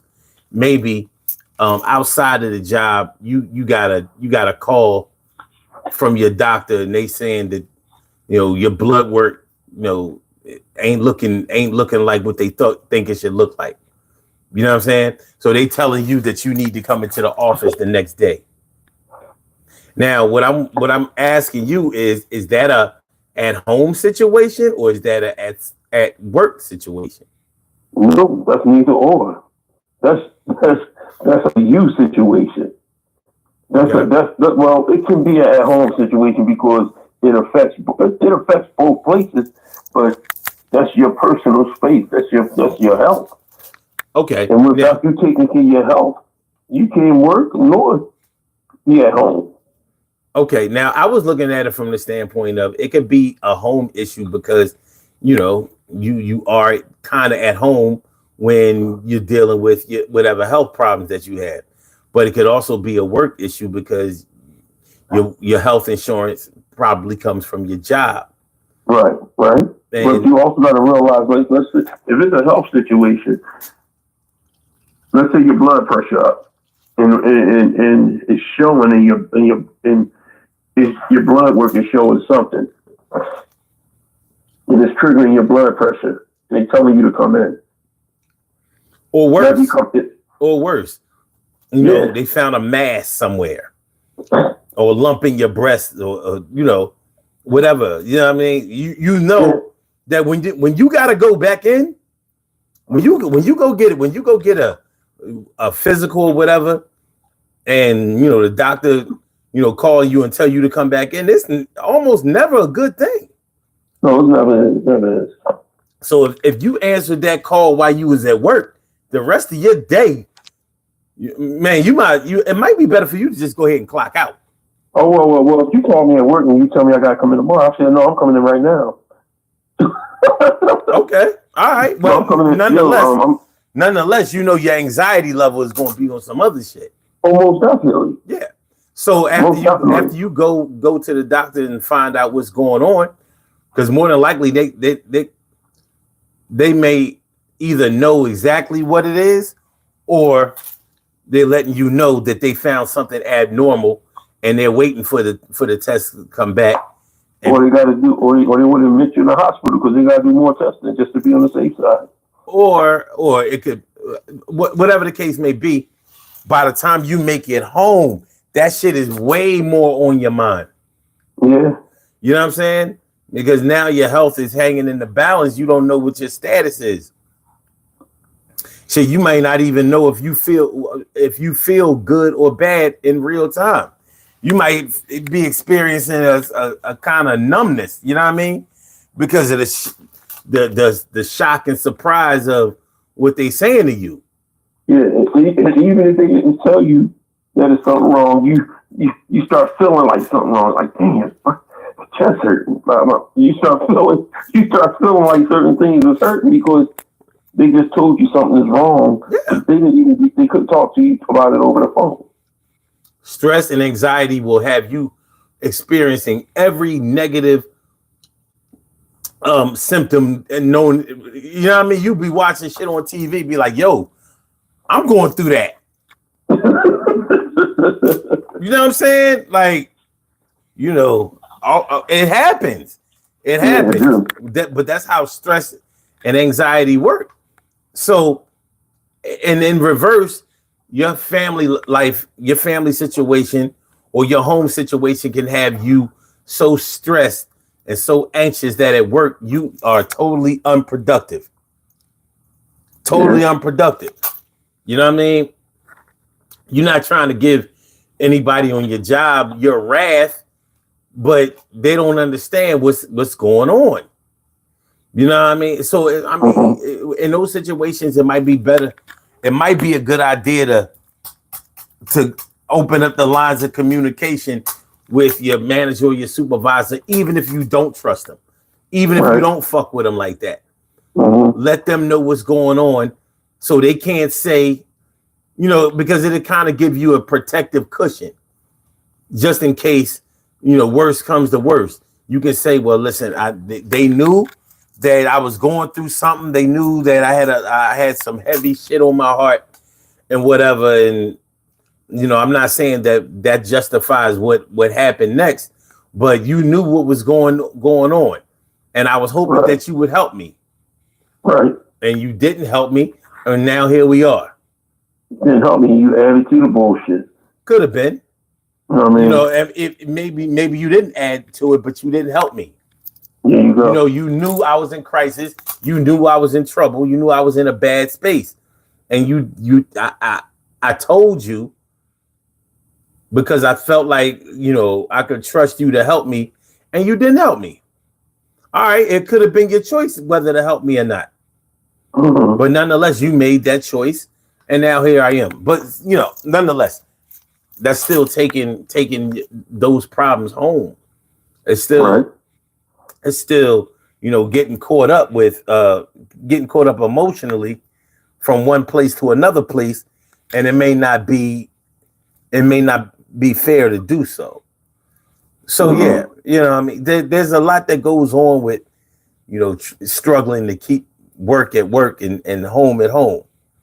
And one of the reasons why I had y'all spit out some of those jobs or name some of the jobs where people can't stop talking about their job.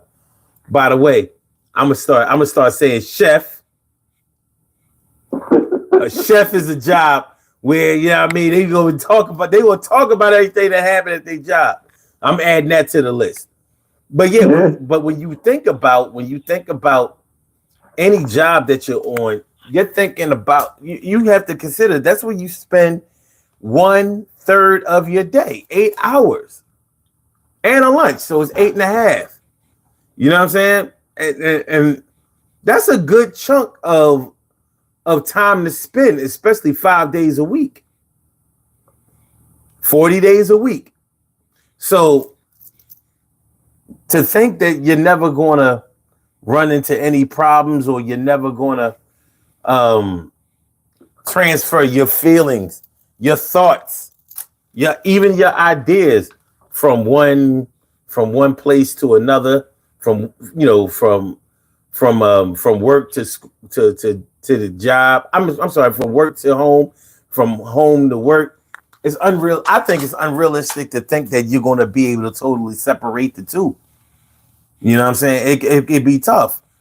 Shoot, it don't have to necessarily, in the example that I'm gave to you, it doesn't necessarily have to be you that you're anxious about. Your wife could have got word that, you know, she got a lump in her breast. They want to do a biopsy. You know what I mean? That could, you know, the love that you have for your wife or your girl can be scared the shit out of you. Like, oh, whoa, this ain't a good look. You know what I mean?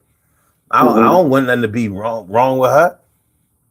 There may be a lot going on. When you worried about somebody else, when you're concerned about what somebody else is going through, you're essentially going through a part of it yourself. So to think that you're not going to transfer it anywhere, I don't know. That's the truth. You know what I mean? It's tough. How you deal with certain situations can escalate it to something major, especially when you're at work or when you're at home. You know, and I mean, I can't even sit back and say on the phone that no, you can't separate the two, like you said. There's no way you can possibly separate the two. You know what I'm saying? Mm-hmm. So I mean, at the end of the day, how you say, life be lifing, man. It do. Life be lifing, and how you deal with the lifing part is going to make you stronger. You got to be able to. Society. I mean, shit. Remember the rap song when it says it's called survival. Only the strong can survive. It's called survival. Mm-hmm. That's true. That's true. Well, there are different ways to survive. You know, you have a physical survival, you have a spiritual survival. You know what I mean? Mm-hmm. And emotional survival. All three of those things may have to join forces together so you can, find your pathway to being okay. Right. It is a technique, but it's going to take a little TLC and a lot of understanding. It ain't easy. It makes it especially hard to not to transfer negative feelings from work to home or home to work when you don't feel like you're ever being heard or understood or appreciated or acknowledged. It's not going to. And that's in both places. Right. At home and at work. Mm-hmm. You know, and the functional part can make it even worse is that if you are getting appreciated at work by other people, like you cook food for the cafeteria and everybody is raving about how good your food is, right? But your supervisor is jealous of that. He's jealous because he's cooked food and people like, hey, who the fuck cooked this shit? And now all of a sudden, you getting pat on the back from other people is fuming his ignorance towards you, his aggression. Now you got to deal with that. Instead of him understanding that if I do good, you look good. It's if I do good, you look bad. Right. So, and that's not what a job is supposed to be like. If you're in a supervisor position, and if all your work is doing the best they can, and everything is coming out the way it's supposed to be, and your paperwork is coming in good, what is the problem? What is the problem? Is it because the females or the males and the females and the people in the hospital are saying positive things about your cooks and not mentioning you? That's sad. What if whoever is at home don't want to hear your belly aching about work? Or what if they don't want to hear nothing about your job? That's true. What I'm just asking. No, that's true. Yeah. What if they shut you down every time you start talking about, what you do for a living, no matter what level it's on? Well, if they shut you down, you have to sit down and have a conversation with them and tell them, look, sometimes I'm gonna need some advice on this situation. You don't have to yell or scream. I would try my best not to bring home work for what I'm going through, for trial and tribulation that I can't deal with, and I don't know how to deal with it. I might need some advice. Mm-hmm. See, there's a compromise within that, you know. So I mean, you have to be able to, with your significant other or whoever, you know, or even if you can't bring it home and you can't talk to them, which you can't talk to them about what's going on with you outside the house, then I don't know if you can really, you know, be with that person, because if it's not an everyday occurrence and it's something that you've gone through, you know, it's just the same thing with a man. It's not just happy life, happy wife. It's happy fucking husband, happy husband, happy life too. You know what I mean? Yep. It can't be. The fruits of my labor is helping pay bills just as well as the fruits of your labor is helping pay bills. And if I'm unhappy and I'm going through something major at work that can lead me to lose my job, then we're gonna have to guide each other through this situation. Mm-hmm. You know what I mean? Yeah. Well, look. So I mean, what you think about that? Well, I mean, it's true. It's true. But you know, like I said, it's something to think about.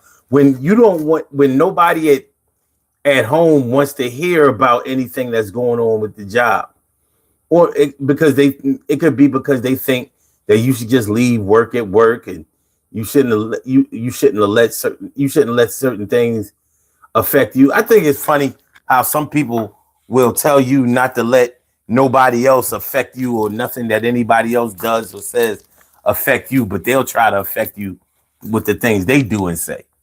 See, now you preaching. There you go. Now you're in the pole. Now you just got on the pulpit just now. I'm just saying. That's the truth, though. I'm saying, so I can't. And what do we call? We call that a double standard. It's definitely that. But it's a double standard. But once again, it's all about what we allow. You know what I mean? Now they have a legitimate argument.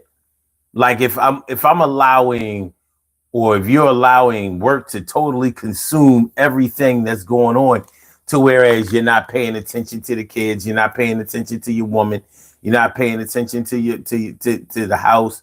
Maybe, you know, certain things demand your attention also, and you're giving all of your energy to just your job. That can be. I mean, we have to take accountability for that too. So that's something that has to be taken into consideration. And sometimes, well, they say, you know, there are two sides to every story. They may look at certain things through the lenses of their soul, or their intellect, or their observation. Meanwhile, we're trying to do the same things. It doesn't necessarily mean that they're wrong or we're right, or vice versa. But I tell you what, it does mean. It means that it's 4:00 in the morning. I mean, you're ready to go ahead, boy. Yeah, it is. So that means it's time to do these birthday shout outs and get up out of here. It's always a pleasure. Without a doubt, man. Thanks for coming through once again. I holler at you on the man. Much love to the live stream. No I holler, bro. All right. Good things, good stuff as always.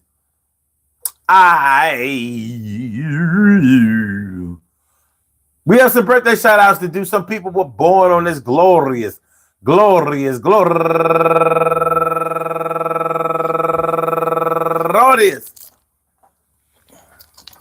March 26th, and they deserve to be acknowledged. So let's go about our business of acknowledging them, making them feel special because they are special, because they are special, because they are SPECIAL. They get the RESPECT. They are SPECIAL. They get the RESPECT. They are SPECIAL. They get the RESPECT. They get number one out the box, straight out of Penn State, my man Robert Howard. My man Rob, and also my brother, go-getter Keith Tyler. Happy birthday to you, my brother. And Danya Searles, Carla Smith Clanigan, Sean Mays. Is that Asia or Isia? Isia Latisse, Joe Medley, Albert Isias, Vasquez Vargas, and Nona Baldwin, Joyce Amagambu Akago, Adiemi, Bola, Ajoke.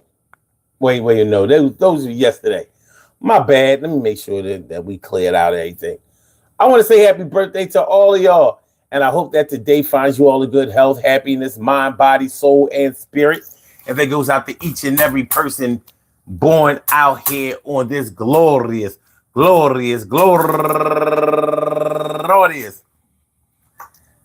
March 26th, anywhere out there in the world, worldwide, internationally, and universally. All of y'all go ahead and turn up. But don't turn up too loud. Just turn up loud enough so everybody can hear you. Rock out, rock on and do the damn, the rock out. Rock on and do the damn, rock out. Rock on and do the damn thing and do the thing, y'all. Represent the queens and kings. You do your thing, y'all. Represent the queens and kings. Good things happen to those who wait.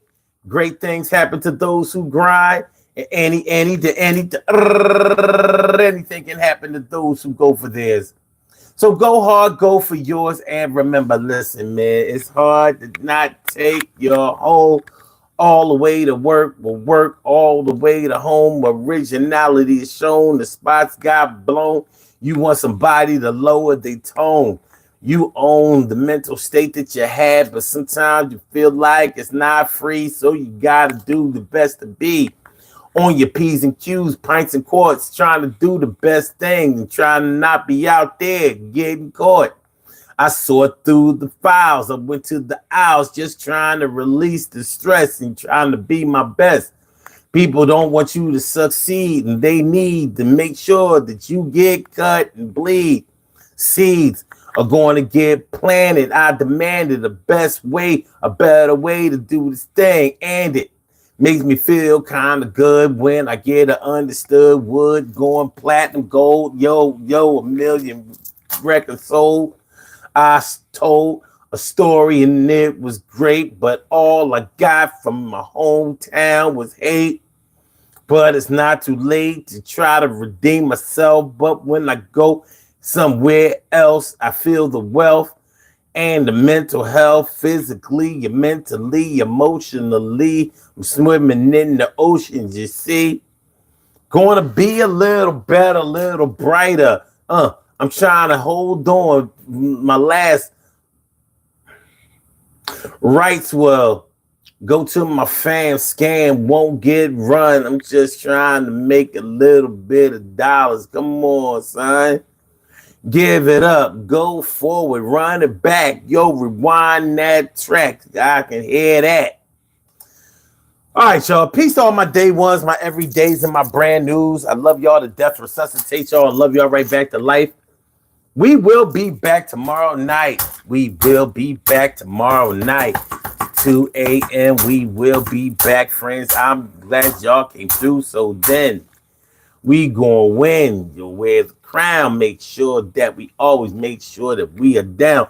Let me see the rest of this poll question. All right, so we got 19 votes on the poll. Y'all was a little light tonight. Can you honestly say that you never bring your work home or your home to work? 37% says yes, I leave both where they are. 11% says no, I got issues. Deal with it. 32% says I really try not to, but no promises. And 21% said people really need to mind their business. All right, y'all. Yo. Y'all have a good night. Hit the like button, share the show, subscribe to the channel. If you haven't subscribed to the channel yet, I would appreciate it. Peace, y'all.